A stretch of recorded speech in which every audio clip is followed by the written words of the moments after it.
Lesson 2-1, Properties of Numbers.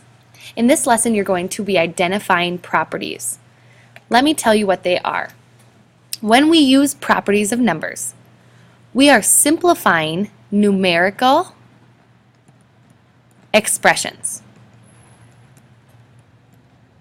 A numerical expression does not contain variables, so it's something like 4 plus 6 or 22 plus 10.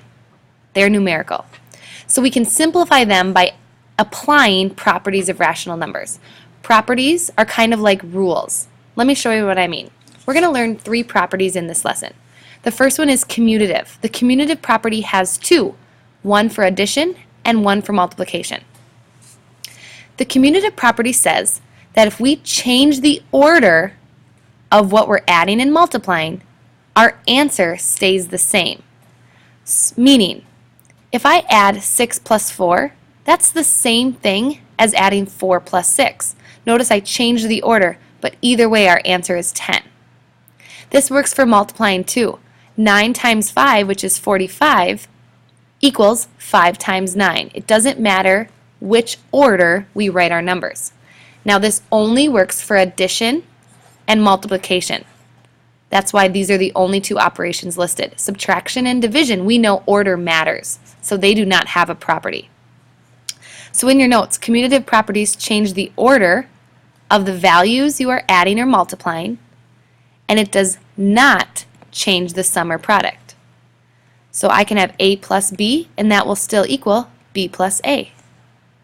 I can have A times B, and that will still equal B times A. Make sure you get an example down for both with real numbers. So that's the commutative property. It has to do with order. There's another property that has to do with how we group numbers. Notice in this example we have 3 numbers being added, 2, 7, and 3. They've grouped the first 2. Well, if I add these, 7 plus 2 in parentheses is 9, and add the 3, I get 12.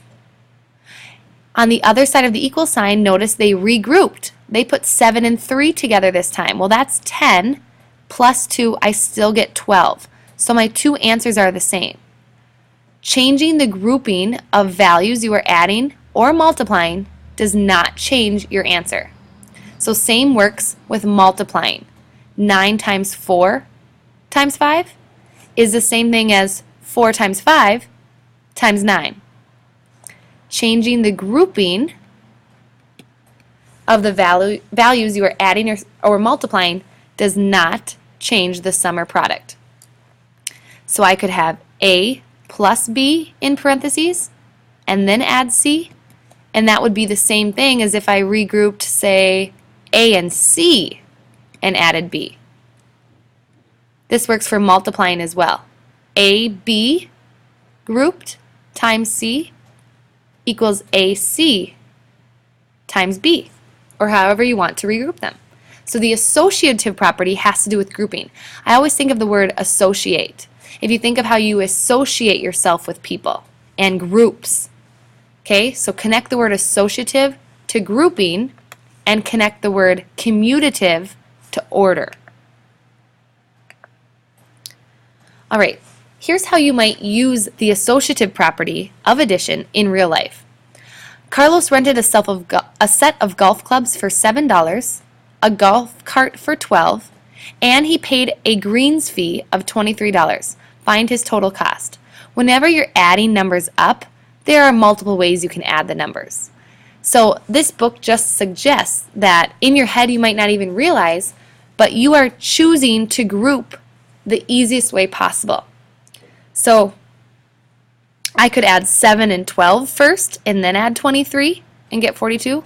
Or I could add the 12 and the 23 and then add the 7. Either way you'll get the same answer. The associative property allows you to regroup your addition and multiplication. So if I spend $6 for dinner and $8 for a movie and $4 for popcorn, it doesn't matter if I add these 2 numbers first or if I add these 2 numbers first. I'm going to get the same answer. There's one more property, and this is called the identity property. There is also one for addition and multiplication. This property allows your number to keep its identity. For example, when you take your number and you add 0, you keep your number. 12 plus 0 is 12. That's the identity property of addition. Adding 0 to a number keeps the number's identity. When you're multiplying a number times 1, you also keep your identity. So, the sum of any number and 0 is the original number. And the product of any number and 1 is also the original number. So, for an example, identity property of addition. Any number plus 0 is going to equal your number. Like 8 plus 0 equals 8. And the identity property of multiplication, any number times 1 equals that number. So like 5 times 1 will be 5. So these are the identity properties.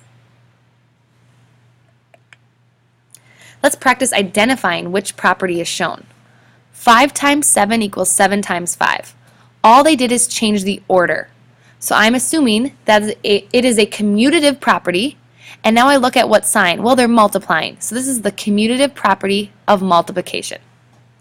Example B, C times 1 equals C. Well, I notice I ended up with my original number, and when I multiply by 1, that's the identity property of multiplication.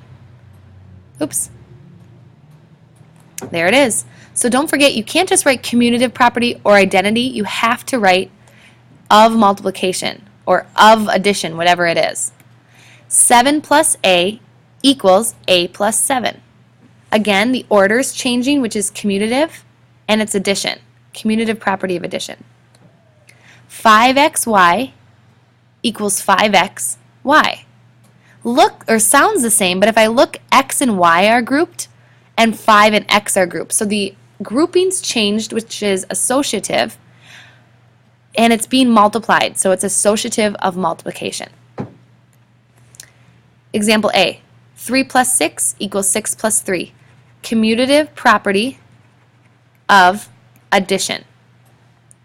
8 equals 1 times 8. Identity property of multiplication. I'm abbreviating. 3z times m equals 3z and m. Different groupings, so that's the associative property of multiplication. All right, our last couple examples are just showing you how to use mental math, or these properties with mental math. So if you were adding 3 numbers up, 81 plus 6 plus 9, in your mind you don't really realize you're doing it, you would probably add 81 and 9 first. So I'm going to regroup them and then add the 6, because these add up nicely to 90, and then I add 6 and I get 96. So you're using the associative property to regroup. So 6 plus 7 plus 14, I'm going to regroup the 6 and the 14, that makes 20, plus the 7 is 27. So that's just an example of mental math. Same thing if you're adding decimals. Look at the 3 numbers you're adding. They regrouped the 1.65 and the 0.35 because that adds up to $2. Add the 85 cents. Your total comes out much easier. And finally, it works for multiplying too. So 4 times 9 times 5. If we multiply the 4 and the 5 first, we get 20. 20 times 9, it's a little easier to add up. For example, 25 times 3 times 4. If I did the 25 times 4 first, I know that's an easy 100. Then times by 3, I get 300. So use these properties with mental math whenever you think of it. This brings us to our lesson check. I didn't mean quiz, just lesson check.